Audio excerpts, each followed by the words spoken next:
Yusabbihu ma fis samawati wa ma fil ar, seluruh yang di langit dan di bumi bertasbih. Bertasbih. Kalau kita sudah bisa latihan paling tidak, mulai mengawali bikin hubungan silaturahim kasih sayang, tidak sekedar sama manusia, sama hewan.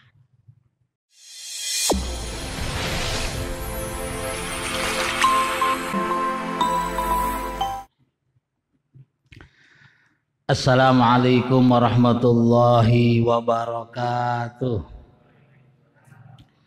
Bismillah walhamdulillah wassalatu wassalamu ala rasulillah wa alihi wa sahbihi wa mawalah, la hawla wa la quwata illa billah, amma ba'd.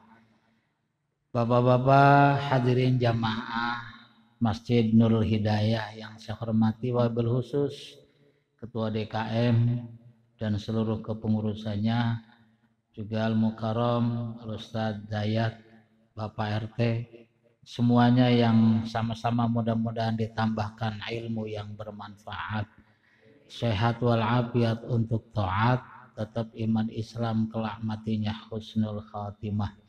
Allah anugerahkan keluarga yang sakinah mawadah warahmah, keturunan yang solehin dan solehat, rizki yang banyak halal dan berkah. Salawat salam mudah-mudahan selalu terlimpahkan pada baginda kita, yaitu Nabi Muhammad sallallahu alaihi wasallam. Sebagaimana biasa tiap malam Senin saya baca kitab Majmu'atul Rasail Al-Imam Ghazali tentang hadis-hadis qudsi, mau'idhah yang diambil dari hadis qudsi. Yaqulullahu ta'ala, ya ayuhan nasu qad ja'atkum mau'idhatun mir rabbikum wa shifaa'un lima fis sudur. Ini mah ayat sebenarnya. Ya ayuhan nas, wahai manusia, qad ja'atkum mau'idhatun mir rabbikum, sungguh telah datang kepada kalian mau'idhah, nasihat, pitutur, mir rabbikum, dari Tuhan kalian, yaitu Al-Quran lewat Nabi Muhammad sallallahu alaihi wasallam. Wa shifa'ul lima fis sudur, begitu pula sebagai obat lima fis sudur, terhadap sesuatu yang ada di dalam dada. Dalam dada itu hati, buat obat hati. Semuanya. Bahkan kullu harfin minal Quran malaikatun. Malaikat ada juga yang memberikan makna energi positif. Udah kadung berbicara obat, sebagian para pakar-pakar katanya bahwa di dalam tubuh kita sendiri itu sudah mengandung obat. Jadi obatnya itu ada dari dalam tubuh kita. Yaitu ada yang mengatakan di sini nih, ini dekat ulu hati ya. Biasanya kalau digetuk-getuk begini, digetuk-getuk terus, itu akan meningkat imunnya. Atau kalau digosok-gosok sampai panas, baru ditempelin, itu naikin imun tubuh kita. Ini yang dari luar. Kalau dari dalam, ada yang mengatakan tempatnya di ulu hati. Di ulu hati itu, kalau ngikutin zikirnya Al-Habib Sagaf bin Mahdi bin Syekh Abu Bakar bin Salim, itu katanya zikirnya sirullah. Sirullah, rahasia Allah. Karena ada zikir lisan, kalau kita ngucapin Allah, zikir lisan. Ada zikir hati, payudara, sebelah kiri 2 jari. Ini ada hati yang tercipta dari nur, bukan dari tanah. Allah biarkan bicara. Ada zikir lagi, zikir ruh, dan ada zikir lagi sirullah. Ini karena berhubungan dengan ulu hati, zikir sirullah. Zikir sirullah itu rahasia Allah, itu maksudnya apa? Ini mata bisa melihat karena ada rahasia Allah. Jari kita bisa bergerak, ada rahasia Allah. Ini lidah digerakkan bisa berbicara, dan pembicaranya bisa dipahami, didengar oleh kuping. Ini cuman bentuknya begini, ada sirullah, ada rahasia Allah. Bahkan bisa mencicipi ribuan rasa, ini karena ada rahasia Allah. Cuman kebanyakan manusia itu tidak mensyukuri sirullah atau tidak menggunakan sirullah itu sesuai dengan porsinya. Maka perlu taubat sirullah. Nah, tidak cuma taubat sirullah, ternyata ujungnya bisa juga buat kesehatan, buat obat. Obat sirullah itu gimana? Kan kita itu kadang-kadang matanya maksiat, mestinya buat kebaikan, mulutnya maksiat, kupingnya maksiat, hidungnya maksiat. Nah, itu disuruh taubat juga. Taubatnya kalau kata Habib Sagab bin Mahdi mah, baca bismillahirrahmanirrahim baru ambil nafas. Bismillahirrahmanirrahim ambil nafas. Ini di sini di ulu hati itu bersuara atau berkata hamzah dan ha. Ah, ah, ah. Maksudnya itu hamzah dan ha itu Allah. Ah, ah, ah. Kalau dzikir ruhnya bunyinya apa? Hu, hu, hu. Kadang-kadang ada thariqah yang bunyi habis Allah, Allah, ujungnya hu, hu, hu. Itu Rasulullah Shallallahu Alaihi Wasallam ketika Mi'raj mendengar suara gemuruh hu, hu, hu, hu itu hu Allah maksudnya. Sehingga Rasulullah nanya sama malaikat Jibril, ya Jibril suara apakah itu? Itu suaranya arwah pada zikir. Zikirnya hu, hu. Nah itu mah nggak dibahas lah. Yang dibahas karena hubungan ada obat, perobatan itu zikir sirullah. Jadi kalau kita bismillah ambil napas di ulu hati, kalau udah habis napasnya tiup ke depan. Niatnya taubat sirullah. Dan ini ternyata ya siapa tahu benar. Ini bisa buat pengobatan. Dari ulu hati ini kalau bisa supaya membias tidak cuma di ulu hati, tapi membias sampai ke mata, sampai ke kuping, sampai ke mulut, sampai ke urat, sampai ke sumsum, sampai kalau bisa sampai ke sekujur tubuh. Ibarat air kali atau danau dilempar pakai batu. Itu tidak cuma yang biar itu di situ aja, tapi begitu biar semakin meluas, meluas, meluas. Ahnya kalau bisa meluas dirasakan sampai ke mata, sampai ke kuping, sampai macam-macam. Dan itu ada yang mengatakan justru sumber pengobatannya ada dalam diri manusia itu sendiri, di ulu hati. Paling tidak buat tobatnya sirullah mestinya digunakan dengan baik, kita malah justru lupa. Mata sekedar melihat, mulut sekedar bicara.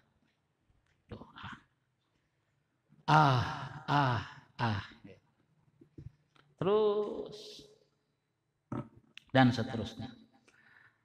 Apalagi ini kan di dalam dada. Dalam dada itu ada hati, qalbun. Di dalam hati ada lagi yang lebih dalam, sebenarnya disebut aklun.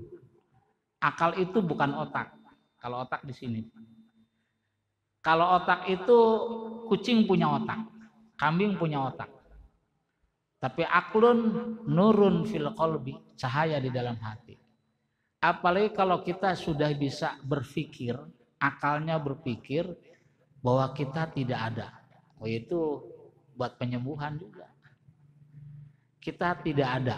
Bahasa lainnya memfanakan diri. Bahasa lainnya mematikan diri sendiri sebelum mati. Bahasa fana itu kalau kata beliau Habib Sagab itu adalah kedudukan seorang hamba yang tertinggi ketika merasa dirinya tidak ada, yang ada wujudnya Allah. Makanya mohon maaf kalau biksu itu pada sehat. Itu mereka caranya apa? Kosong itu ada. Ada itu kosong. Atau kosong itu tiada, tiada itu ada. Ada itu tiada, tiada itu ada. Itu biksu. Tasawufnya biksu. Tapi kata tasawufnya Islam, kita mengosongkan diri, mentiadakan diri, cuman yang ada wujudnya Allah. Dan kalau sudah kita bisa mentiadakan diri, Itu namanya sudah bisa megang kuncinya. Sampai kalau bisa merasa kita nggak punya kepala, kita nggak punya perut, kita nggak punya tangan. Sampai ngerasa ini nggak ada masjid, nggak ada kampung rawa, nggak ada pondok kucung, nggak ada Tangsel, nggak ada Indonesia, nggak ada semuanya. Yang ada adalah karena wujudnya Allah Subhanahu Wa Taala. Itu yang begitu mah kalau buat latihan, umpamanya bapak-bapak itu perutnya sakit, mules. Coba cara berpikirnya begitu, tidak ada. Yang ada wujudnya Allah. Kalau tidak ada, sakit itu rasa. Sakit itu rasa. Kalau kita merasa tidak ada, gimana akan merasa sakit perutnya? Kalau kita kepalanya sakit, gimana akan merasa sakit kepala? Orang kita ngerasa tidak punya kepala. Paling kita mah ngerasanya nggak punya otak gitu ya. Iya, nggak ada otaknya, nggak punya otak gitu. Jadi kalau kita merasa sampai minimal, kalau kita nggak sampai ke situ, tapi mulai berpikir ke situ, itu ngurangin rasa sakit. Kalau ibarat nasib hidup, itu meringankan beban hidup. Gimana kita akan berat? Orang kita seperti tidak ada, apa yang dipikirin kalau orang yang tidak ada? Tidak ada istilah sombong, tidak ada istilah ria, tidak ada istilah hasud, tidak ada istilah cemburu. Ya orang kita ngerasa sedang mentiadakan diri, tuh nggak ada yang disombongin, dihasudin, dihiriin, didengkiin. Tuh. Maka hidup itu ringan. Kelihatannya miskin masih bisa senyum, karena ringan, udah ringan. Yang bikin berat semua dirasain fisik, dirasain seolah-olah hidup ini adalah ini, hidup yang hakiki itu ya ini. Kalau kita tidak dihormatin orang, kita sedih. Kalau kita tidak dihargain orang, kita kesinggung. Dihina orang, wah kita puyeng. Kenapa? Sebab ngerasa dirinya ada. Ngerasa dirinya ada. Kalau ngerasa dirinya ada, bahkan apalagi udah ngerasa dirinya ada, targetnya pengen dimuliakan orang, dihormati orang, segalanya, pengen diorangkan oleh orang, berat itu hidup, berat. Tuh, untuk meringankan, belajar mematikan diri sebelum kita mati atau memfanakan diri. Itu ngentengin hidup, enteng hidup. Dihina orang masih bisa senyum, dicaci orang bisa senyum. Bisa jadi dipukul orang nggak sakit kali. Bisa jadi begitu. Bismillahirrahmanirrahim. Itu mah ya coba saja. Ini diawali bagi tentang masalah mauidhah dan obat. Falima la tuhsinuna illa liman ahsana ilaikum. Falima la tuhsinuna illa liman ahsana ilaikum. Ini karena kita diawali itu sifaun dan mauidhah, itu ada sinyal bahwa kita itu perlu dinasehatin dan kita itu pada penyakitan. Sakitnya bisa jadi sakit hati ataupun sakit yang lainnya. Makanya nih tes kita benar sakit apa enggak? Sakit apa enggak? Falima la tuhsinuna illa liman ahsana ilaikum. Maka kenapa kalian itu berbuat baik kecuali kepada orang yang pernah berbuat baik? Itu kita bukan tuh. Ini kita kalau berbuat baik sama orang yang pernah berbuat baik sama kita, itu begitu aja ditegur sama Allah. Padahal kayaknya itu udah bagus ya. Ditanya, kenapa kalian itu berbuat baik sama orang yang pernah berbuat baik sama kalian saja? Dianggapnya kita udah soleh kalau udah begitu. Kalau kita ada orang berbuat baik sama kita, kita berbuat baik sama mereka, kayaknya udah cakep. Padahal ini masih kelas awam, umum. Awam itu umum. Umum itu orang normal. Orang normal itu manusia. Man orang manusia yang dikasih lalai. Itu mah wajar. Sedunia siapapun biasanya kalau orang berbuat baik, itu biasanya kalau sama orang yang suka berbuat baik sama kita, itu mah masih orang biasa. Itu masih ditegur sama Allah. Bagusnya apa? Bagusnya kalau bisa mah kita berbuat baik tidak cuman sama orang yang pernah berbuat baik sama kita.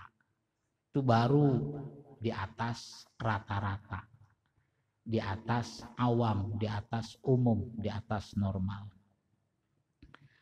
Apalagi kalau ada orang berbuat sama kita, kita malah kita usilin dia. Itu kira-kira orang apa tuh? Ya orang brengsek lah ya.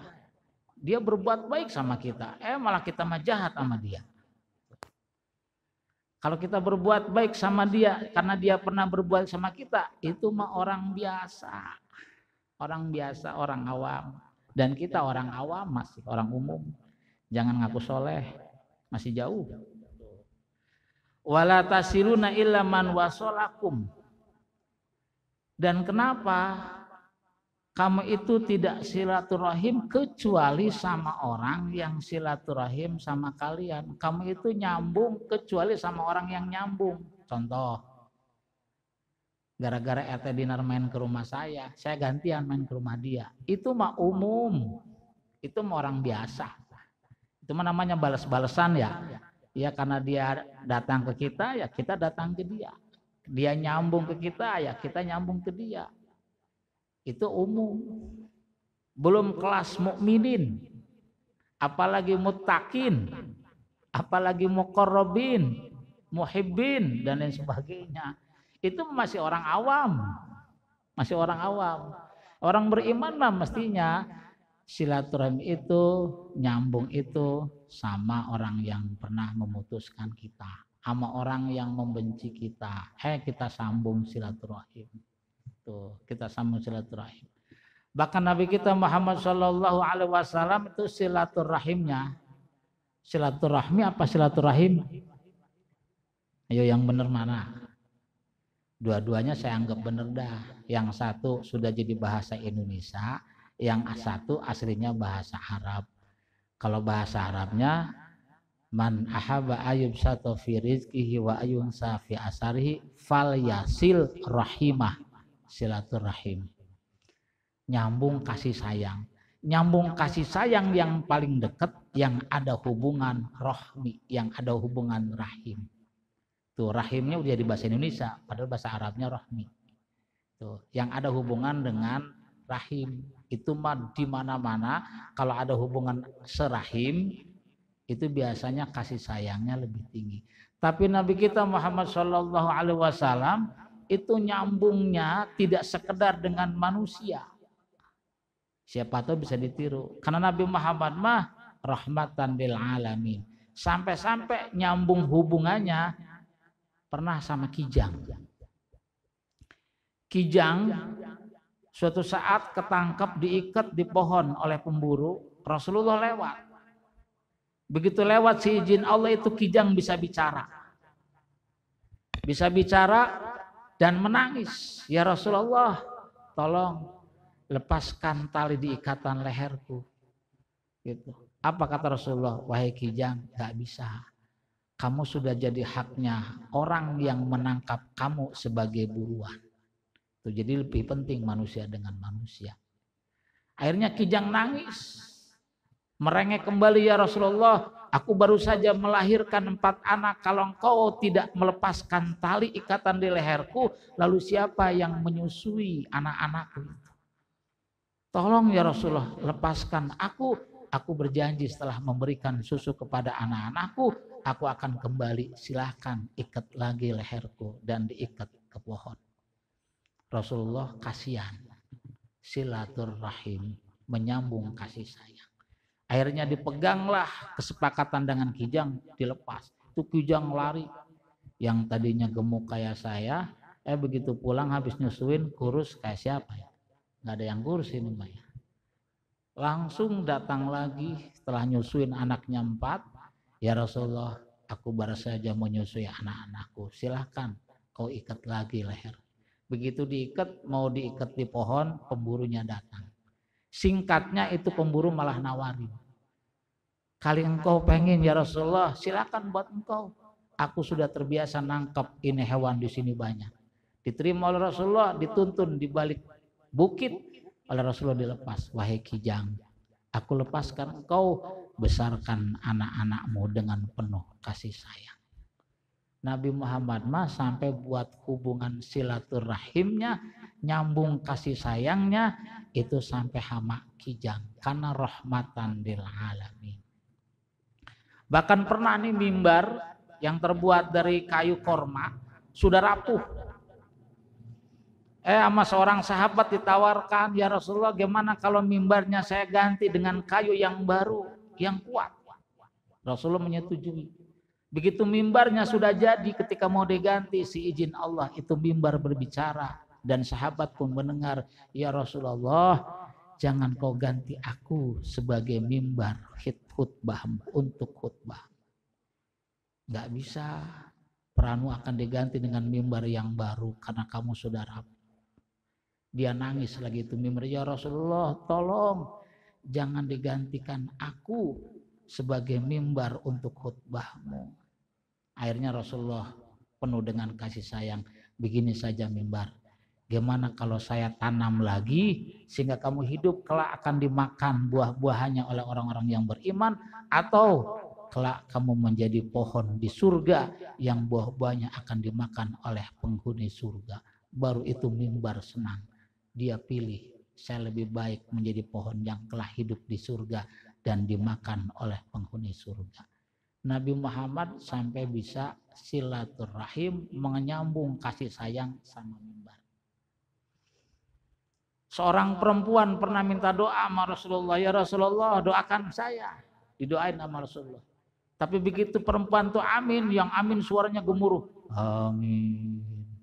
Padahal itu sendirian. Kaget. Selesai berdoa itu perempuan bertanya, ya Rasulullah, kenapa aku mengamini tapi suaranya seperti banyak? Batu-batu tembok itu ikut mengamini doa kamu. Maksudnya apa? Ini karpet. Ini semuanya, baju. Semuanya di hadapan Allah bisa berbicara. Yusabbihu ma fis samawati wa ma fil ar, seluruh yang di langit dan di bumi bertasbih. Bertasbih. Kalau kita sudah bisa latihan paling tidak, mulai mengawali bikin hubungan silaturahim kasih sayang, tidak sekedar sama manusia, sama hewan. Sama hewan, sama pintu, sama tembok, ini sama karpet.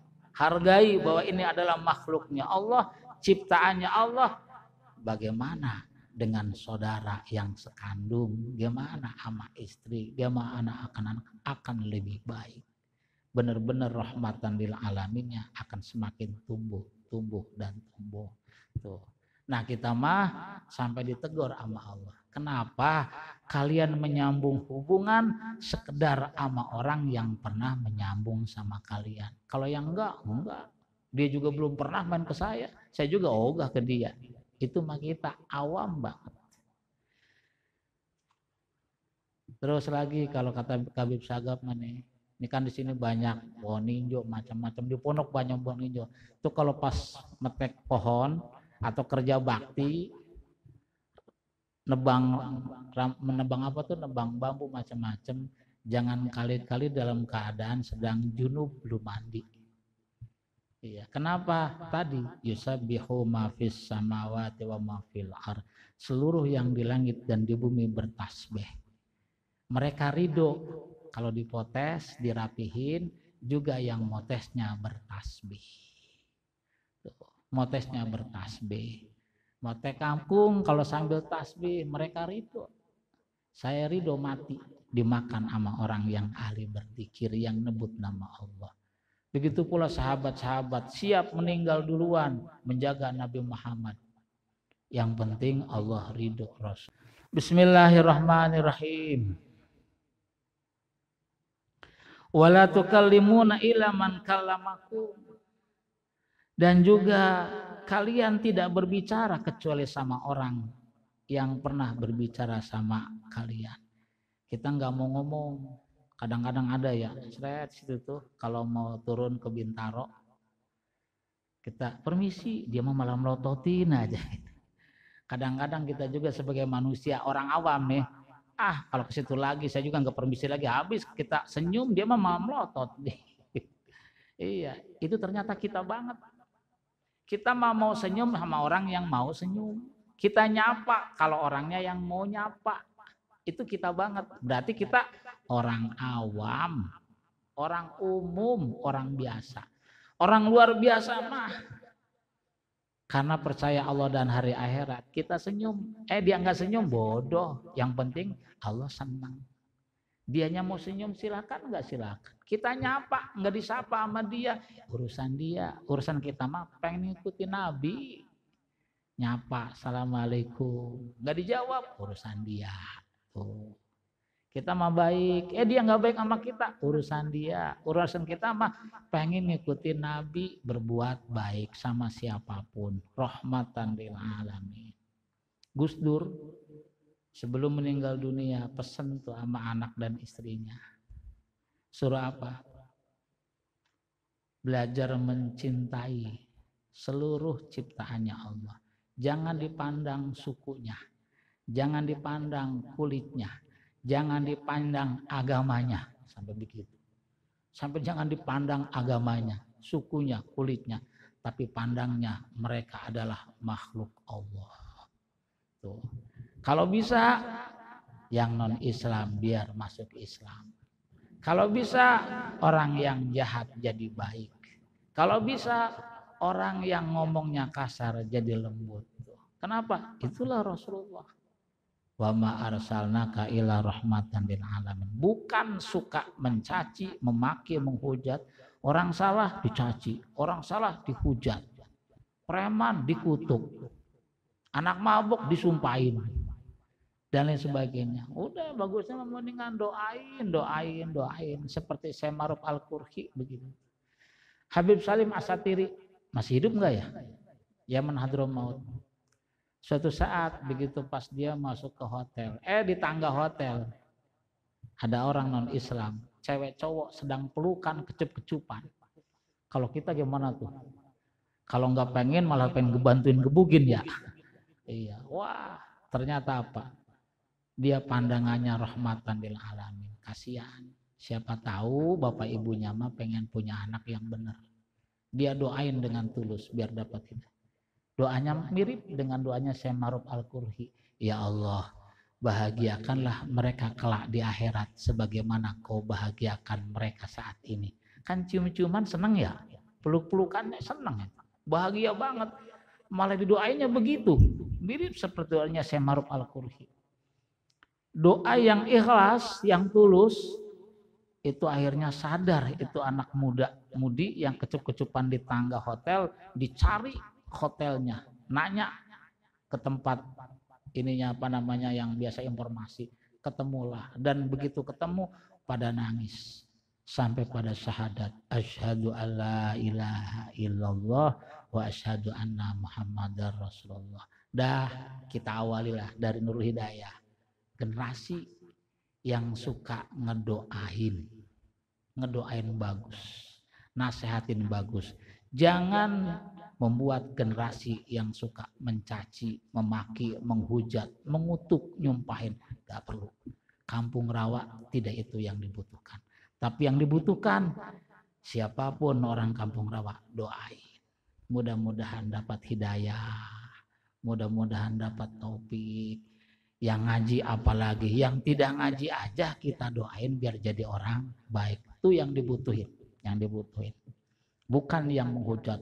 Neraka lu, dasar bego lu, tolol lu, gak bakal jadi orang bener sampai 7 turunan. Wah itu mah gak dibutuhin. Dah, yang dibutuhin yang ngedoain bagus. Bismillahirrahmanirrahim. Wala tut'imuna illa man at'amakum. Dan juga kalian tidak memberikan makan kecuali sama orang yang pernah memberikan makan. Kalau mau dibilangin ini saya nih sama Haji Burhan, bagusan Haji Burhan. Saya sering dikasih makan. Tapi saya belum pernah ngasih makan sama Haji Burhan kayaknya. Iya, sama Pak RT aja saya sering dikasih amplop. Seumur-umur kayaknya saya belum pernah ngasih amplop sama Pak RT ini. Iya. Bisa jadi depan Allah bagusan Pak RT sama saya. Cuman bedanya dia ngedengerin, saya yang ngomong gitu aja. Padahal mah, nah makanya saya juga ngaji begini tabarukan. Siapa tahu ini Nurul Hidayah jadi ahli surga. Kalaupun saya ketinggalan kan diseret-seret. Toha tuh masuk tuh dulu kan yang ngajar di Nurul Hidayah. Siapa tahu begitu. Wallahu alam. Bagusan siapa? Nggak tahu. Siapa tahu jamaahnya lebih baik daripada yang ngomongnya. Itu begitu. Untung nggak ada yang amin. Kalau yang ada amin dikira bener banget. Ya amin dah, semuanya baik aja. Jamaahnya dan yang ngomongnya juga mudah-mudahan jadi orang baik. Amin Allahumma amin. Wala tukrimuna illa man akramakum. Dan juga kalian tidak memuliakan kecuali orang yang pernah memuliakan kalian. Itu mah kita banget. Kita mah kadang-kadang masih mendingan. Orang pada muliain kita nih. Kitanya ngeremehin. Itu udah jelek. Dan penyakitnya ustadz kadang begitu ya. Salaman. Orang yang salamannya mau konsentrasi. Bahkan ada yang cium tangan. Dianya mau malah ada kemana tahu begitu. Itu namanya ngeremehin ya. Biasanya kalau salaman ya saling menghargai gitu. Ini mah kadang-kadang salaman, wih gayanya, ini matanya mau kemana, tangannya repetin, kotoran gitu. Iya harusnya mah apa? Belum tentu di hadapan Allah. Cuman kata orang mah gara-gara ngomong dianggapnya lebih mulia, belum tentu. Dan kita kalau muliain orang yang muliain kita aja itu masih orang awam. Kalau saya ustadz itu ustadz awam. Saya muliain, saya salaman sama bapak-bapak. Gara-gara bapak-bapak ngormatin saya. Saya salaman menghormati lagi. Itu mah umum. Karena ngormatin saya hormati lagi. Itu orang biasa. Orang luar biasa mah. Tidak cuma sama orang yang memuliakan kita. Orang yang remehin kita pun cari alasan untuk memuliakan orang. Kalau ada orang yang kelihatannya bodoh. Tapi siapa tahu kan dia lebih tua dari saya. Pantasnya saya memuliakan dia. Oh siapa tahu. Dia itu mungkin lebih muda. Oh, siapa tahu gara-gara lebih muda dia malah dosanya baru dikit. Saya mah udah banyak. Terus sama RT saya hormatin RT. RT mah udah capek kerja dicaci maki sama warganya. Difitnah lagi tukang ngumpulin sembako. Padahal mah dari mana-mana. Itu kalau ikhlas, Ustadz kalah itu. Iya, udah cakep-cakep, bela-belain warganya, difitnah. Gara-gara apa? Pantesan gitu. Dan lain sebagainya. Wallahu a'lam bishawab. Ya bagusnya mah kita belajar memuliakan siapa saja. Memuliakan siapa saja. Bahkan kalau bisa sampai memuliakan yang dianggap gila.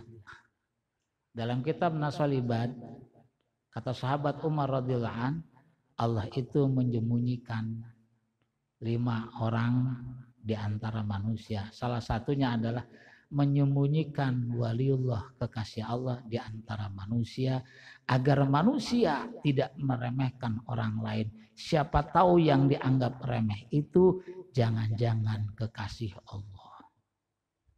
Jangan-jangan kekasih Allah. Itu begitu. Ya cuma yang seperti yang saya ceritain dulu Wali Samud di Kendal. Orangnya mah cuman begitu. Ada orang menghadap ke Ki Abdul Hamid Pasuruan.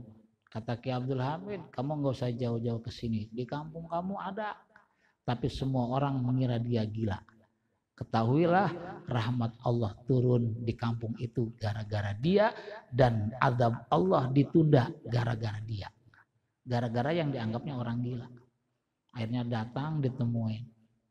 Temuin ada salam dari Ki Abdul Hamid Pasuruan. Minta doanya. Selesai di doanya, karena dia wali mastur, nggak pengen. Wali mastur itu wali yang ketutupan. Nggak pengen kelihatan sama orang lain kalau dia wali.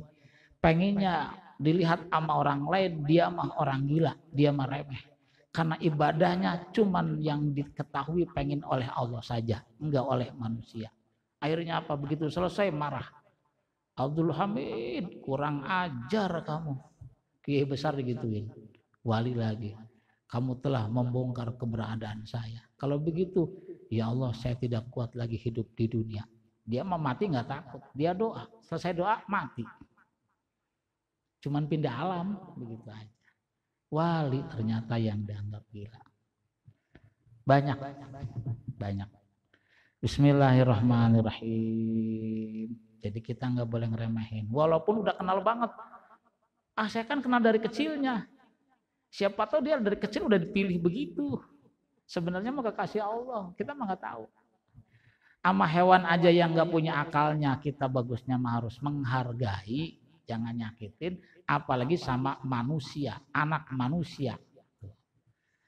Itu kalau begitu kampung kayaknya adem, nyaman. Walaysa li ahadin ala ahadin fadlun. Tidaklah bagi seseorang atas seseorang itu keutamaan. Nih kita nih, ini sebenarnya mah nggak ada keutamaan kelebihan di antara kita itu, maksudnya semuanya karena titipan Allah. Saya begini bisa ngomong didengerin begini, ini karena dititipin. Coba kalau saya bisu, emang siapa sih tuh hak ngomong, siapa yang mau ngedengerin? Coba kalau saya migrain, coba dari kecil saya nggak bisa berpikir dan macam-macam, itu cuma dititipin. Dari tidak ada menjadi ada, adanya juga dari sesuatu yang kadang mungkin tidak terlalu mulia. Bahkan siapa tahu bapak ibu kita dulunya habis kencing, grepek-grepek jadi kita. Udah jadi begitu, dikasih sehat, kasih cerdas, sombong, nggak mikir itu dulunya. Tuh. Kita bisa bicara, penglihatan kita bisa tajam, pendengarannya, cara berpikirnya cerdas, bahkan jenius, itu cuma dititipin. Ibarat wayang kulit mah sama-sama kulit kambing, cuman tergantung dalang be gitu. Ada yang jadi Arjuna, ada yang jadi Kurawa, jadi Petruk, itu tergantung siapa dalang. Coba kalau dalangnya Allah Subhanahu wa taala, diciptain kita sebagai lalat, mau ngomong apa kita? Ciptain jadi tikus, tuh. Ngomong apa kita? Tuh. Maka dari itu setiap orang punya kelebihan paling tidak. Kalaupun tidak ada kelebihan, tapi paling tidak setiap orang punya kelebihan masing-masing. Punya kelebihan masing-masing. Maka kita kalau bisa mah nyari berkah kepada setiap orang. Nyari berkah kepada setiap orang. Saya Tadus bin Nikmah, dulu saya ngajinya bodoh banget. Karena saya bodoh, saya jadi tukang masak tanpa setengah pengetahuan orang tua saya. 3 tahun masak buat teman-teman kira-kira 50 anak sekamar. Yang masakin saya, masakin nasi. Ya. Bukan karena tidak mampu. Ilmunya ngerasa saya bodoh, ya saya tukang masak begitu. Bapak saya nggak tahu kalau saya tukang masak. Dan jangan ada yang laporin. Cuman karena pengen bisa ngaji, begitu aja. Karena saya yakin setiap teman saya punya kelebihan. Itu mendingan begitu tuh. Jadi kita muliain siapa saja. Bismillahirrahmanirrahim. Innamal mu'minuna alladzina amanu billahi wa rasulih. Nah, kan tadi orang awam kita semua nih, makanya ditegasin lagi. Innamal mu'minuna alladzina amanu, sesungguhnya orang-orang yang beriman itu adalah orang yang beriman billahi wa rasulih, kepada Allah dan utusannya. Siapa mereka? Alladzina yuhsinuna ila man asa ilaihim. Orang beriman ini bukan orang awam. Orang beriman ini bukan orang umum, bukan manusia biasa. Tapi orang beriman itu orang luar biasa. Siapa orang beriman itu? Alladzina yuhsinuna ila man asa ilaihim, yaitu orang yang berbuat baik kepada orang yang pernah berbuat jelek kepada mereka. Berbuat baik sama orang yang pernah berbuat jelek sama kita. Tadus bin Nikmah pernah, rumah digetrok-getrok, bahasa Ragunan keluar semua. Wah, keluar semua. Sabar, yakin puluhan kali terjadi yang begitu-begitu, sabar dan ada hasilnya. Udah ngomongnya malam, disabarin aja. Suatu saat hujan besar, itu tiang listrik kebakaran, teriak-teriak, tolong, nggak ditolong, tolong, nggak ditolong. Begitu nyebut nama, langsung lari peluk anak-anaknya. Akhirnya dia malu begitu dan baik jadinya. Sabar itu terbukti semuanya. Gimana caranya Allah membuat orang itu nantinya malu? Bukan kita pengen supaya dia malu, itu mah Allah, urusannya Allah. Jadi orang yang baik itu, orang beriman itu orang yang berbuat baik kepada orang yang pernah berbuat jelek kepada kita. Wa yasiluna man qata'ahum, dan menyambung orang yang memutuskan terhadap kalian. Jadi kalau ada orang, pokoknya saya mah nggak akan saya maafin. Kamu bukan saudara lagi. Cuman gara-gara urusan sejengkal, semeter. Gara-gara 1 juta 2 juta. Padahal saya pernah nonton tuh di sini kan dulu anak kampung rawa ada ya yang gara-gara mencuri dikebugin pakai itu tuh, pakai sabuk, yang mencuri di Depok dulu sampai geger dia. Saya tahu betul itu anak bangor, Ramadan gak puasa, nakalnya luar biasa. Tapi gara-gara digebugin pakai gesper aja teriak, ampun, ampun. Dan tidak cuma itu, saya ngedengar apa? Dia itu punggungnya digaruk pakai sikat WC dari kawat. Udah disikat pakai itu tuh yang pencuci keramik, disiram, ngebul. Gak tega itu begitu. Padahal kita tahu itu anak bener-bener nakal, bangor. Tapi segitu gak tega, gimana nanti di akhirat? Kalau ada saudara kita gara-gara dulu rebutan tanah, rebutan duit, terus disiksa di akhirat, emang kita tega? Melihat begitu aja gak tega. Emang disiksanya sehari ribuan tahun. Coba kalau ada anak kita, saudara kita, kakak kita, adik kita gara-gara pernah jahat, terus dia masukin ke neraka, emang kita tega? Itu yang tahu-tahu bener jahat aja gitu, anaknya bandel aja, nggak tega. Maka dari itu udahlah, gampang maafin orang kalau kita pengen dapat ampunan dari Allah. Udah mendingan sekarang doain siapapun, doain biar bagus. Dikit lagi, udah adzan ya? Dikit lagi. Wa ya'funa amman haramahum, dan memaafkan orang yang mengharamkan. Wah, pelit banget. Enggak boleh, jangan, haram. Kita maafin, silakan. Saya pernah nangis. Saya punya ibu itu gara-gara pilihan kepala desa. Nah, ini kalau kita mah gara-gara pilkada gitu ya, kepala desa. Padahal itu orang jamaah ibu saya. Bagiin nasi bungkus, ibu saya dilewatin. Ya Allah, dilewatin. Bukan itu yang membuat saya pernah netes air mata. Tetapi yang membuat netes air mata ketika saya pulang, ibu saya cerita, ibu saya dendam. Dendamnya bagus. Pokoknya ibu menanti panen nih. Yang pertama kali saya kasih beras, dia. Dan benar begitu panen, dikasih beras setengah karung, justru sama orang yang nyuekin ibu saya. Saya nggak bisa niru, cuman saya terharu netes, ya Allah, punya ibu cakep banget begitu. Iya, malah orang mah nasi sebungkus aja dilewatin ibu saya, sama ibu saya dibalas. Pokoknya saya panen, dia saya kasih beras yang pertama kali, dikasih setengah karung. Wa ya'fu na amman haramakum wa ya'taminuna man khanahum, dan amanah terhadap orang yang mengkhianati. Kalau ada orang pernah khianat sama kita, urusan dia. Urusan kita mah jangan dibalas lagi sama khianat. Kita mah tetap jadi orang yang amanah.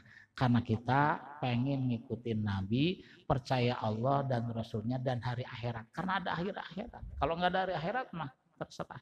Wa yukallimuna man hajarahum, dan berbicara sama orang yang ngediemin kita. Dia ngediemin urusan dia. Urusan kita mah, karena saya mah percaya akhirat. Saya mah pengen ngikutin Nabi. Ya udahlah, dia mau nyombong urusan dia. Egois urusan dia. Urusan kita mah pengen ngikutin Nabi, tetap nyapa. Wa yukrimuna man ahanahum, dan memuliakan orang yang meremehkan kita, menghinakan kita. Jangan kita orang menghinakan kita dibalas menghinakan lagi. Wa inni bikum la khabir, dan sesungguhnya saya terhadap kalian la khabir, zat yang maha waspada, maha tahu. Karena Allah maha tahu niatnya apa, motivasinya apa, perbuatan sekecil apapun itu Allah tahu. Kalau begitu, dah kita mah mending belajar dikit-dikit karena Allah. Karena Allah, jangan karena manusia. Manusia mau benci silahkan, senang alhamdulillah. Ngejauhin kita urusan dia, ngedeketin kita urusan dia. Urusan kita mah pengen jadi orang bener, ngikutin nabinya supaya Allah ridho. Ini saja, mudah-mudahan bermanfaat. Wallahu muwaffiq ila aqwamit thoriq. Assalamualaikum warahmatullahi wabarakatuh. Doa guru kita.